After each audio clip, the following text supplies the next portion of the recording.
से सुनते जाओ, हम आपको सुनाते जाएंगे और आपको बिल्कुल पूरा मस्त करके ही आरती करेंगे, चिंता नहीं करिए। अब तो पार्वती जी को सत्संग नारद जी ने सुनाया और नारद जी के सत्संग से पार्वती जी अचल प्रतिष्ठित होती गई, मतलब उनके मन में स्थिरता आती गई। और जब विवाह का समय आया तो पार्वती जी ने क्या कहा, बोले जन्म कोटि लगे रगर हमारी और बरो संभूनत रहो कुंवारी। पार्वती जी कहती है मैं विवाह करूंगी तो केवल शिव जी के साथ करूंगी और किसी के साथ नहीं करूंगी, केवल शिव के साथ। अच्छा, शिव में विशेषता क्या है? हमारी बेटी के जीवन में यह भी अनुभव होना चाहिए कि हमें पति किन लक्षणों वाला मिले, और ये लक्षण पति के भगवान जैसे लक्षण कब समझे जा सकते हैं? जब हमारी बेटी सत्संग से जुड़ी होगी तब। बोलो भाई, सत्संग से। पार्वती जी कहती हैं बरो शंभु नत रहो कुंवारी। कहे शंभु में विशेषता क्या है? जिसका हम वर्ण करें उसमें विशेषता क्या होनी चाहिए? उसमें विशेषता ये होनी चाहिए, शंकर जी समता विषमताओं में समता का दर्शन करते हैं, प्रतिकूलताओं में अनुकूलता बनाने की कोशिश करते हैं, ये शंकर जी की पहचान है। ऐसे ही उस पति का चुनाव होना चाहिए जो प्रतिकूलताओं में अनुकूलताओं का अनुभव करने लग जावे, जो विरोध में प्रेम का साम्राज्य स्थापित करने लग जावे। बोलो ऐसा ही होना चाहिए पति के, नहीं होना चाहिए? ये पहचान रखो। और सुन लो शंकर जी की विशेषता, जितने भी शंकर जी के पास गण हैं वो संपूर्ण गणों में विरोधाभास बहिरंग दृष्टि से दिखाई देता है कि ये तो विरोधी होना चाहिए एक दूसरे के, लेकिन अंतरंग दृष्टि से आप देखें, हम उसकी व्याख्या करें तो कितने समर्पित हैं और कितने अनुशासित हैं। कैसे अनुशासित हैं सुनो। शिव जी का व्यक्तित्व समाज में इस तरह से है, जटाएं बड़ी बड़ी हैं सिर के ऊपर। देखो व्यक्तित्व का वर्णन कर रहा हूं, जरा सुनते जाना। सिर के ऊपर जटाएं बड़ी बड़ी हैं। अच्छा, जटाओं को बांधे हैं, लेकिन उनमें स्थान किसको दिए हैं? गंगा जी को। जटाओं में स्थान किसको दिए हैं? गंगा जी को। गंगा जी में है जल और गंगा जी के जल में है शीतलता, है कि नहीं? इसका मतलब है कि सिर के ऊपर गंगा, गंगा में है जल और जल में है शीतलता।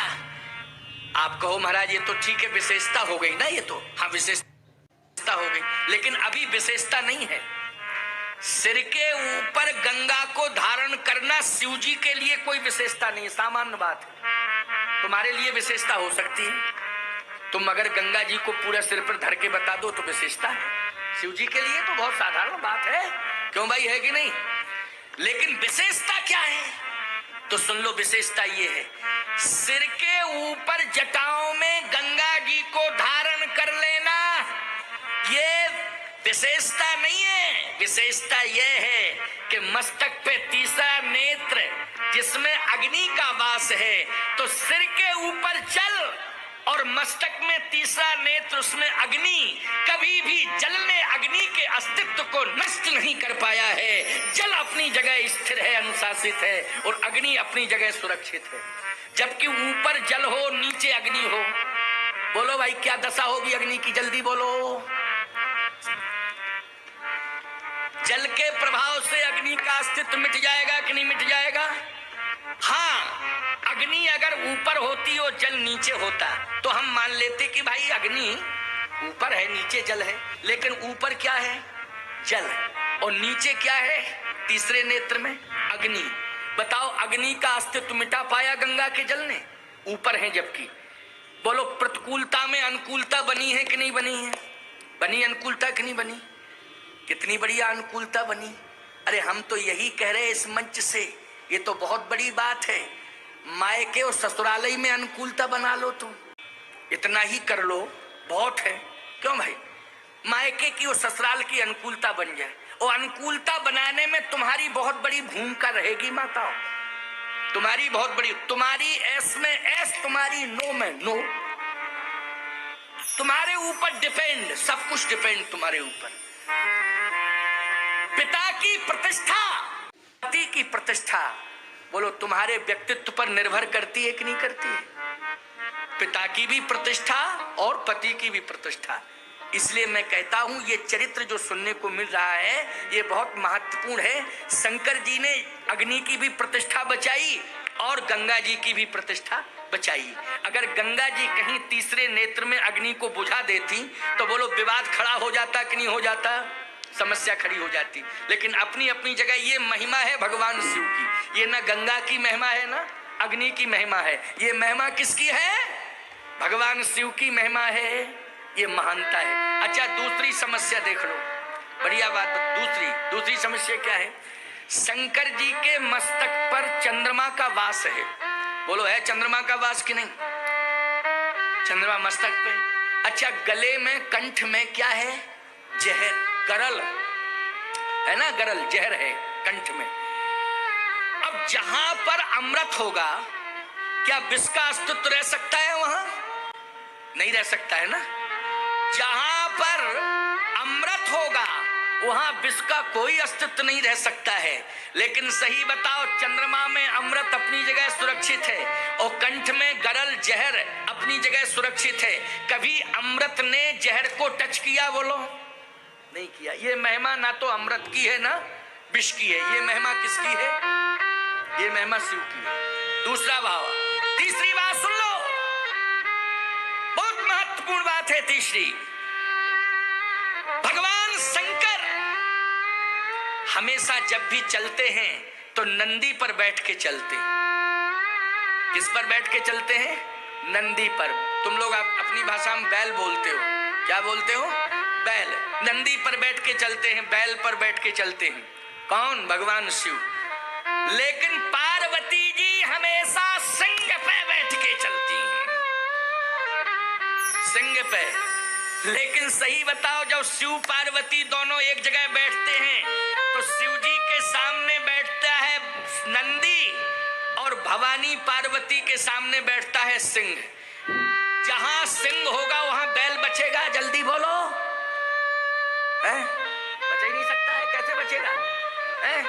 ज्यादा से ज्यादा कोशिश करो तो 10 मिनट बच सकता, और नहीं तो अंत में गरुड़ पुराण ही बचेगा। क्यों भाई, वो कुछ बच ही नहीं सकता है। जहां सिंह होगा वहां बैल कैसे बचेगा? लेकिन सही बताओ, इतिहास प्रमाण है, शास्त्र प्रमाण है, सुपुराण प्रमाण है, रामचरितमानस प्रमाण है। तीसरी बात, सिंह बैठा हुआ है लेकिन बैल अपनी जगह निश्चिंत बेफिक्र होकर के बैठा है। कभी सिंह ने, पार्वती जी के वाहन सिंह ने नंदी बैल के ऊपर आक्रमण किया? नहीं किया। ये विशेषता सिंह की नहीं है। ये सोचने लग जाओ कि सिंह की विशेषता है कि वो बैल पर आक्रमण नहीं कर रहा। ये विशेषता भगवान शिव की है। ये विशेषता किसकी है? भगवान शिव की है, शिव की विशेषता। ये सारी विशेषताएं किसकी बता रहा हूं? शिव जी की बता रहा हूं कि नहीं? अब देख लीजिए और बड़ी विशेषता, विशेषता में भी विशेषता। क्या? उनके एक पुत्र हुए, उनका नाम है कार्तिकेय। उन्हीं को कहते हैं खड़ानन। कहते हैं कि नहीं कहते हैं? खड़ानन जी पुत्र हुए। लेकिन खड़ानन जी ने पसंद किया है अपना वाहन मोर। क्यों भैया, कौन सा वाहन पसंद किया है? मोर। लेकिन शंकर जी ने श्रृंगार किया है सर्पों से। शंकर जी ने श्रृंगार किससे किया है? सर्पों से। बोलो किया कि नहीं किया? जहां पर मोर होगा वहां सर्प बच सकता है? जल्दी बोलो। है? आपने कहा नहीं बच सकता, लेकिन एक और सर्प को डिस्टर्ब किया मोर ने। बोलो। इसमें विशेषता ना मोर की है ना कार्तिकेय जी की है, विशेषता भगवान शंकर की है प्यारे। इसलिए ये है शंकर का गुण। और सुन लीजिए, और सुन लो, बहुत बढ़िया बात बता रहे हैं, सुनते चले जाओ। तुम तो, हम तो सुनाने के लिए बैठे हैं, तुम सुनने के लिए सुनते जाओ बहुत मस्ती से। दूसरे पुत्र हुए भगवान गणेश जी। गणेश जी से कहा कौन सा वाहन लावें तुम्हारे लिए, बताओ बेटा कौन सा वाहन पसंद करोगे, फॉर्च्यूनर कि इनोवा, पजेरो। गणेश जी बोले नहीं नहीं नहीं नहीं पिताश्री, ये सब तो कौन सा, बताओ बेटा, तुम जो डिमांड करो हम देने के लिए तैयार हैं। कहा हमें तो चूहा चाहिए। चूहा क्या चाहिए? चूहा। ईमानदारी से बताओ भगवान गणेश जी ने वाहन कौन सा पसंद किया? चूहा को।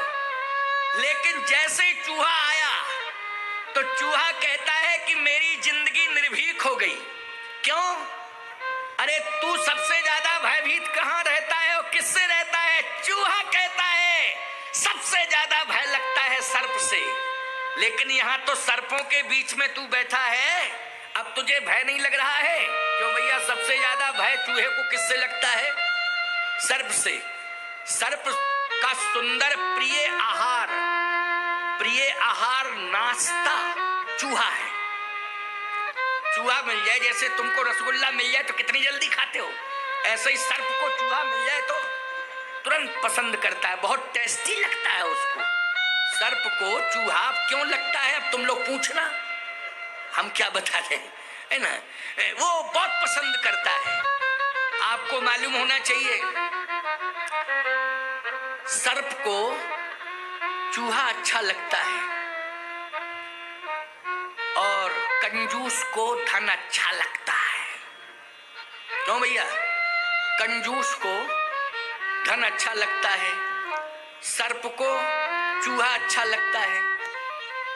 जो संपत्ति को जोड़ता है कंजूस, वो खर्च नहीं करता है अपनी लाइफ में। फिर बोले जोरत जोरत सूमा मर गो, मजा चखा खरचंगा ने।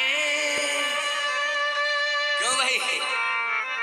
सूम कंजूस जोड़ते जोड़ते मर गया, लेकिन खर्च करने वाली औलाद ने बोलो मजा लिया कि नहीं लिया? मजा है। जोरत जोरत सूमा मर गो, मजा चखा खरचंगा ने।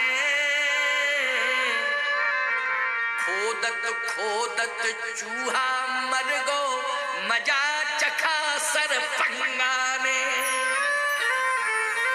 खोदत खोदत चूहा मर गो, मजा चखा सरपंगा ने। सांप, सरपंगा मानी सांप। अच्छा बोलो भाई, सांप ने कभी अपनी जिंदगी में घर बनाया अपना? नहीं बनाया। आतंकवादी कभी मकान नहीं बनाते, बने हुए में घुस जाते हैं। वो कहते हैं हमको क्या जरूरत है बनाने की, बने बनाए में घुसेंगे सीधे। ऐसे ही सर्प जो है कभी भी अपना घर नहीं बनाता, जिसको बिल कहते हैं, वो सीधा घुस जाता है। घर कौन बनाता है? चूहा। बढ़िया बनाता है, फर्स्ट क्लास, और बना के बैठ जाता है। और सर्प आता है और सीधा घुसता है तो चूहा कहता है स्वागतम महाभागा, आपका स्वागत है, मकान भी हैंडओवर और भोजन भी तैयार। लो पाओ, भूखे हो गए, आओ। और ये सारा का सारा रजिस्ट्री आपके नाम कर रहे हैं इसकी। बोलो भाई, तो सर्प जो है चूहे को ग्रास भी बना लेता है और उसके घर पर भी कब्जा कर लेता है। लेकिन मैं आपसे पूछना चाहता हूं, आज सर्प अपनी जगह है और सर्पों के समीप में चूहा खेल रहा है। बोलो खेल रहा है कि नहीं? क्योंकि भगवान शंकर के दूसरे पुत्र हैं श्री गणेश भगवान, गणेश जी, और गणेश जी के बगल में चूहा आनंद ले रहा है। ये विशेषता सर्प की नहीं है, ये विशेषता भगवान शंकर की है प्यारे, कि जहां सर्प और चूहा दोनों एक साथ रह रहे हैं। ये विशेषता किसकी है? शिव जी की है। बैल और सिंह ये दोनों एक साथ रह रहे हैं। अमृत और विष दोनों एक साथ रह रहे हैं। अग्नि और जल, ये दोनों एक साथ रह रहे हैं। बोलो रह रहे हैं कि नहीं? ये विशेषता किसकी है? भगवान शंकर की है। इसलिए मैं कहता हूं शंकर जैसा महान दुनिया में कौन हो सकता है प्यारे? हैं? शंकर जैसा महान कौन हो सकता है? विश्वनाथ ममो नाथ पुरारी, उत्र भुवन महिमा विदित तुम्हारी। ऐसे महान व्यक्तित्व का वर्ण करना चाहती हैं कौन? पार्वती जी। इसलिए जन्म कोट लगी रगर हमारी, ओ परो संभूनत रहो कुंवारी। इसलिए मैं विवाह करूंगी तो केवल शिव जी के साथ, वरना मैं ऐसी ही रह जाऊंगी, कुंवारी रह जाऊंगी, विवाह नहीं करूंगी। ये चैन किसके माध्यम से ये ज्ञान हुआ? सत्संग के माध्यम से। सत्संग किसने दिया था? नारद जी ने दिया था। मैं एक बात कहता हूं, ये स्वर्णिम अवसर मिला है आप सबको सत्संग सुनने के लिए, परिवार के साथ सत्संग सुनने के लिए आइए। और एक स्वर्णिम अवसर और इसमें जुड़ गया है कि आस्था भजन चैनल के माध्यम से पूरा विश्व इस कथा को सुन रहा है, यज्ञ का दर्शन कर रहा है, सत्संग का लाभ प्राप्त कर रहा है। ये भगवान की बहुत बड़ी कृपा हो गई तुम सबके ऊपर। तो पार्वती जी ने जैसे ये प्रतिज्ञा की तो हिमांचल जी सोचने लगे कि शंकर जी से बात कौन करे। नारद जी आए, बड़ी अच्छी बात है, नारद जी आए। और जैसे ही नारद जी आए तो शंकर जी तपस्या कर रहे थे, नारद जी आए। हिमांचल जी ने नारद जी से कहा, महाराज बेटी की प्रतिज्ञा है कि शिव जी के साथ में विवाह करूंगी। अब मेरे सामने एक समस्या है। मैंने ये सुना है कि भगवान शंकर ने कामदेव को जला दिया है, मैंने सुना है। अब आप बता सकते हो क्या ये सत्य है? नारद जी बोले 101% सत्य है। सत्य नहीं, 101% सत्य है कि शंकर जी ने कामदेव को जला दिया। तो हिमांचल जी ने कहा, जब कामदेव को जला ही दिया है शंकर जी ने, तो फिर विवाह कैसे होगा? जिसने काम को जला दिया है, विवाह की उम्मीद कैसे की जा सकती है? सावधान, बेटी की प्रतिज्ञा, या तो प्रतिज्ञा तोड़वाइए अथवा भगवान शिव को समझाइए। या तो बेटी की प्रतिज्ञा तोड़वाओ या फिर शंकर जी को समझाओ। क्यों भाई, दो में से एक काम करना पड़ेगा कि नहीं? नारद जी बोले प्रतिज्ञा तो टूट नहीं सकती है, प्रतिज्ञा की है तो की है, टूट नहीं सकती। फिर जा रहे हो काम महेश। नारद जी ने कहा, सुनो, भगवान सामर्थवान है। कौन है सामर्थवान? भगवान सामर्थवान है। जो चेतन को जड़ करे वो जड़ाई करे चेतन। लो, जड़ को चेतन और चेतन को जड़, ये किसमें सामर्थ है? ये महात्मा बैठे, इनसे पूछ लेता हूं सही है कि गलत है। कहे नहीं महाराज सही है, प्रजातंत्र है, स्वतंत्र भारत है, हम क्या बिगाड़ लेंगे इनका? लेकिन नहीं, सही बात है। जो चेतन का जड़ करे जड़े करे चेतन, ये समर्थ किसमें है? भगवान में है समर्थ। इसलिए चिंता मत करो, पार्वती जी का विवाह है, तुम्हें चिंता करने की जरूरत नहीं है। फिर का इनका विवाह भगवान पर छोड़ दो। अब तुम लोगों को क्या शिक्षा मिली? तुम सभी को ये शिक्षा मिली कि जिसके घर में बेटी का जन्म हो जाए वो चिंता ना करे, बेटी के विवाह को भगवान पर छोड़ दे कि भगवान आप ही संभालोगे। तो बोलो भाई, जो चेतन का जड़ करे जड़े करे चैतन, ये सामर्थ भगवान में है। भगवान पूरा करेंगे कि नहीं करेंगे? और बोलो, पार्वती जी के विवाह को संपन्न करने में स्वयं कौन आगे आया? भूमिका किसने निभाई? संपन्नता की भूमिका किसने निभाई? स्वयं नारायण ने निभाई। प्रमाण क्या है? रामायण का दोहा प्रमाण है। क्या? मम बिनती अब सुनो शिव, मम बिनती अब सुनहु शिव, जो मोह पर निज ने। लेकिन प्रयास जारी रहना चाहिए। कोई पिता ये न सोच ले कि जगत गुरु जी ने इस मंच से कह दिया है कि चिंता करने की जरूरत नहीं है, भगवान पर छोड़ दो। अरे भगवान पर छोड़ना चाहिए, चिंता नहीं करनी चाहिए, लेकिन बेटी के विवाह में बाप को सतत चिंतनशील बना रहना चाहिए, तो भगवान अवश्य ही कृपा करते। चिंतनशील बना रहना चाहिए, चिंतन तो बराबर करते रहना चाहिए। हिमांचल जी का चिंतन चल रहा है और मध्यस्थता नारद जी स्वयं जाकर के नारायण से प्रार्थना करते हैं और फिर नारायण ने पूरा विवाह अपने ऊपर ले लिया। बोलो ले लिया कि नहीं ले लिया? बीच का काम जरूर किया है नारद जी ने, लेकिन भगवान ने पूरा विवाह पार्वती जी का अपने ऊपर ले लिया है। और जाकर के भगवान शिव से प्रार्थना की, मम बिनती अब सुनो शिव, जो मोह पर निज ने।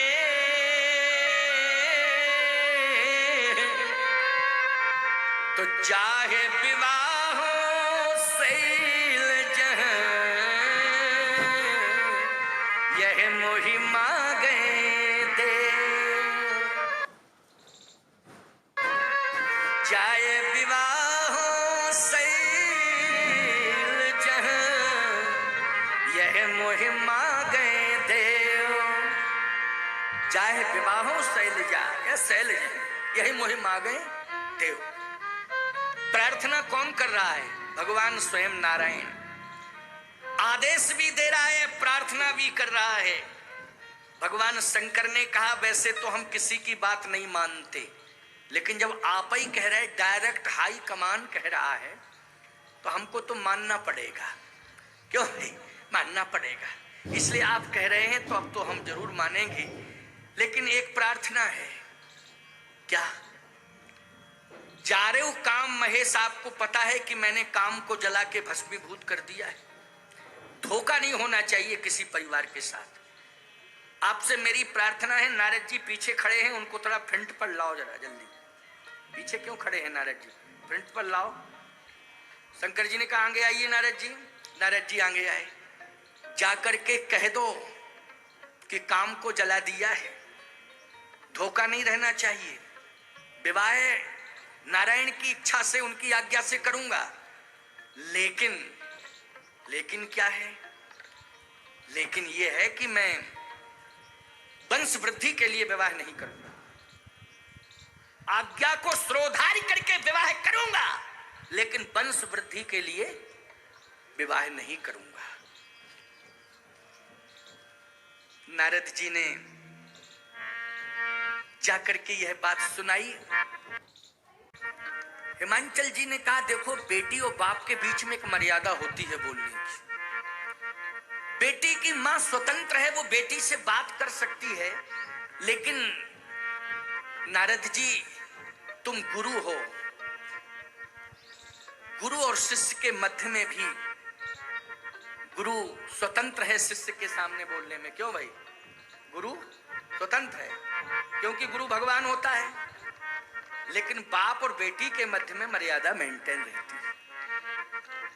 माँ बेटी के मध्य में माँ बोल सकती है बेटी से, बेटी माँ से बोल सकती है, गुरु शिष्य से बोल सकता है, शिष्य गुरु से बोल सकता है, चाहे वह पुरुष की भूमिका में शिष्य हो, चाहे नारी की भूमिका में शिष्य हो। क्यों भाई? बोल सकता है। नारद जी ने कहा आपको सोचने की जरूरत नहीं है, मैं स्वयं बात करूंगा। नारद जी ने स्पष्ट रूप से पार्वती जी से कहा। तो पार्वती जी ने कहा नारद जी मेरी भी तो प्रतिज्ञा है। क्या? जगत में जिसका संबंध काम से है, पार्वती उससे कोसों दूर है। जगत में जिसका संबंध काम से है, पार्वती कोसों दूर है उससे। लेकिन जगत में जिसका संबंध राम से है, पार्वती उसी के चरणों की दासी है, उसी के चरणों की सेविका है, चरण सेव्या है, उसी के श्री चरणों में अपनी जिंदगी का पूर्ण समर्पण करेगी, जिसका जीवन काम से दूर हो गया और राम से जुड़ गया। पहले ये बताइए कि जहां मेरा विवाह हो रहा है इस समय वो शिव कर क्या रहे हैं, कर क्या रहे हैं? मैंने प्रतिज्ञा तो की उनके वर्ण की, लेकिन वो करते क्या हैं आप बताइए। नारद जी कहते हैं वो तो तुम पुनि राम राम दिन राती और सादर जपहु अनंग अराती। रात दिन राम राम राम राम राम राम जपते रहते, यही करते। बस कहा मैं उन्हीं को प्रणाम करती हूँ और मैं उन्हीं का वर्ण करूंगी। तो बोलो भाई, उन्हीं का वर्ण करूंगी, उन्हीं को प्रणाम करूंगी। संकल्प हो गया। अब सोचिए जरा, भगवान राम की इच्छा से, नारायण की इच्छा से, ईश्वर की इच्छा से सब कुछ होता है। होता है कि नहीं होता है? जीव निमित्त है, जीव निमित्त है, लेकिन ईश्वर की इच्छा से ही सब कुछ होता है। यहां तो नारद जी निमित्त बन गए, हिमांचल जी निमित्त बन गए, मैना जी निमित्त बन गई, लेकिन सही बताओ किसकी इच्छा से विवाह हुआ शिव पार्वती का? भगवान नारायण की इच्छा से, परमात्मा की इच्छा से हुआ। भगवान शंकर ने अपना स्पष्ट बयान दे दिया, स्पष्टीकरण हो गया। भगवान ने कहा शिव जी, मैं एक निवेदन और कर रहा हूं आपसे। विवाह की तिथि मैं निश्चित कर रहा हूं। शंकर जी ने कहा विवाह की तिथि निश्चित आप जरूर करें, लेकिन पहले व्यवस्था के बारे में विचार कर लें, क्योंकि मैं दूल्हा ही दूल्हा हूं, मां की व्यवस्था कुछ नहीं है। अच्छा एक बात बताओ, विवाह में बेटा बेटी के विवाह में माता पिता व्यवस्था संभालते हैं, संभालते कि नहीं? और माता पिता जिनके नहीं होते हैं तो पड़ोसी रिश्तेदार, क्यों भैया, रिश्तेदार पड़ोसी कोई ना कोई तो आगे आता, गांव वाले आते हैं, कोई ना कोई आता है नहीं? लेकिन मैं आपसे ये पूछ रहा हूं, कैलाश पर्वत की वोटर लिस्ट उठाओ, कितने लोग रहते हैं वहां? है ये कहो, शंकर जी के अलावा बता दो जरा जल्दी। वहां तो खगमृग जीव जंतु था नहीं। ये चौपाई भले ही जो है गौतम ऋषि के आश्रम की है, लेकिन वहां तो पशु पक्षियों का अभाव है। पशुओं में केवल पशु संस्कृति में नंदी बाबा जी रहे हैं, और पक्षी संस्कृति में सुखदेव जी हैं। क्यों भाई? बस तो सुखदेव जी भगवान हैं, नंदी भी भगवान है। इनको हम ना तो पशु मानते हैं ना पक्षी मानते हैं। बोलो, नहीं मानते हैं। हम नंदी को पशु नहीं कह सकते हैं, हम सुखदेव जी को पक्षी नहीं कह सकते हैं, ये तो भगवान है। लेकिन सही बताओ, कैलाश पर्वत पर शिव का वास है। और सुन लीजिए, शंकर जी के पिताजी का नाम क्या है? जल्दी बोलो।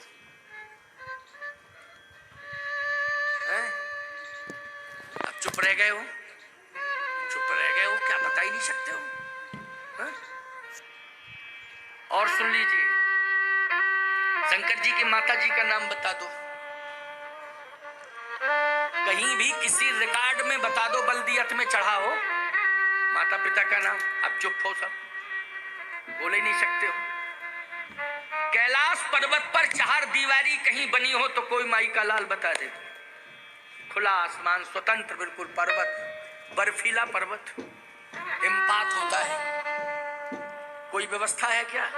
हाँ, शंकर जी के गण आ जाते हैं, चले भी जाते हैं, आ भी जाते हैं, उनकी स्वतंत्रता है। और गणों में भूत प्रेत पिशाच है, और वो भी भूत प्रेत पिशाच वहां हिमालय पे जाते तब नहीं रहते, मरे का भूत ही। जब मुर्दाघर स्मशान पर आते हैं तब भूत प्रेत आ जाते हैं, क्योंकि मुर्दा घर में स्मशान पर किसका वास रहता है? भूत प्रेतों का रहता है कि नहीं रहता है? जल्दी बोलो। तो शंकर जी जब अपने दूसरे घर में आते हैं स्मशान पर तो भूत प्रेत आ जाते हैं, और कैलाश पे जाते हैं तो वो सीमा से बैक हो जाते हैं, फिर सीमा से पीछे हट जाते हैं। सीमा से पीछे नहीं हटेंगे, बोलो है? जैसे मान लीजिए हम स्वर्गारोहण करें तो चेले बैक होंगे नहीं बद्रीनाथ से? हमारी हिम्मत ही नहीं है जाने की। क्यों? बद्रीनाथ से बैक होंगे कि नहीं होंगे? गलत कह रहा हूं? कौन जाएगा मरने हमारे साथ? तो ये भूत प्रेत पिशाच का मरने जावे कैलाश पे, हिमालय में, ये स्मशान तक रहते हैं। सावधान। लेकिन राम कथा साथ जाती है, क्योंकि राम कथा ही अमर कथा है प्यारे। उसका अस्तित्व कभी किसी काल में समाप्त नहीं होता है। राम कथा अमर कथा है। और याद रखना, ये सदा शिव के साथ जाती है। जहां भी शिव जी रहते हैं वहां राम कथा रहती है, अमर कथा रहती है। अब भगवान शंकर ने कहा कि महाराज आप ही सोचिए। नारायण ने कहा व्यवस्था की जरूरत तुम्हें है ही नहीं, टेंशन नहीं लेना, पूरा व्यवस्थापक मैं हूं। अच्छा बोलो, भगवान अगर व्यवस्थापक बन जाए तो महीना 2 महीना पहले से व्यवस्था जुटाएगा भगवान? कि रिद्धियां सिद्धियां काम करती हैं, सेकंडों का काम है, जल्दी बोलो, सेकंडों का काम है कि नहीं? रचना करे सेकंड में। भगवान ही को जब व्यवस्था करनी है तो महीना 2 महीना 4 महीना पहले से तैयारी करने की जरूरत नहीं है, वो तो इशारे में काम होता है। भगवान ने कहा चिंता करने की कोई जरूरत नहीं है, आप तो ये स्वीकार करो कि दूल्हा बनने को तैयार हो कि नहीं। कहा बैक तो नहीं हो गए? अरे बोले नहीं आप कह रहे हैं तो कभी नहीं होंगे। अच्छा तो ठीक है, तैयारी होनी चाहिए। अब तैयारी हो रही है, बड़ी लंबी तैयारी है। तो आइए हम सब मिलकर के इस बात का संकल्प लें कि भगवान शिव आज विवाह के लिए तैयार हैं। भगवान के आदेश से व्यवस्था कौन कर रहा है? स्वयं भगवान कर रहा है। ये विवाह वंश वृद्धि के लिए नहीं हो रहा है, ये विवाह राम कथा की वृद्धि के लिए किया जा रहा है प्यारे। राम कथा का जन्म हो।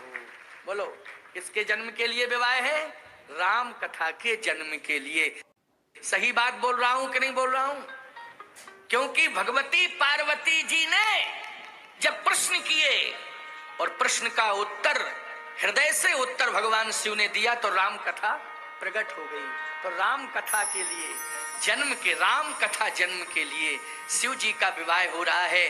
नारायण स्वयं इस विवाह को संभाल रहे हैं। और याद रखना, पार्वती राम कथा को जन्म देती, सामान्य नारी संतान को जन्म देती है तो वो जननी होती है, लेकिन पार्वती जी ने राम कथा को जन्म दिया है, इसलिए वो जगत जननी के रूप में पूरे समाज में प्रतिष्ठापित हो गई, संसार में प्रतिष्ठापित हो गई। इसलिए धन्य धन्य गिरिराज कुमारी, और तुम समान नहीं को पुकारी। पूछे रघुपति कथा प्रसंगा, और सकल लोक जग पावनी गंगा। सकल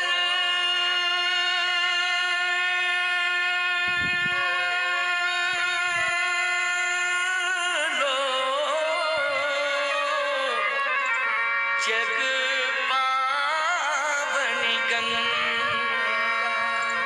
सकल लोक जग पावनी गंगा। इसलिए हम लोग आज राम कथा का जन्म माँ पार्वती के द्वारा हुआ, इसलिए जगत जननी के रूप में उनको सदा स्वीकार करते हैं और वो जगत जननी है। अब राम कथा का विस्तार कैसे हुआ? श्री राम जय राम जय जय राम, श्री राम जय राम जय जय राम, श्री राम जय राम जय जय राम, श्री राम जय राम जय जय राम, श्री राम जय राम जय जय राम।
रघुनाथ की जय। श्री संत वैष्णव भगवान की जय। श्री कनक बिहारी दास जी महाराज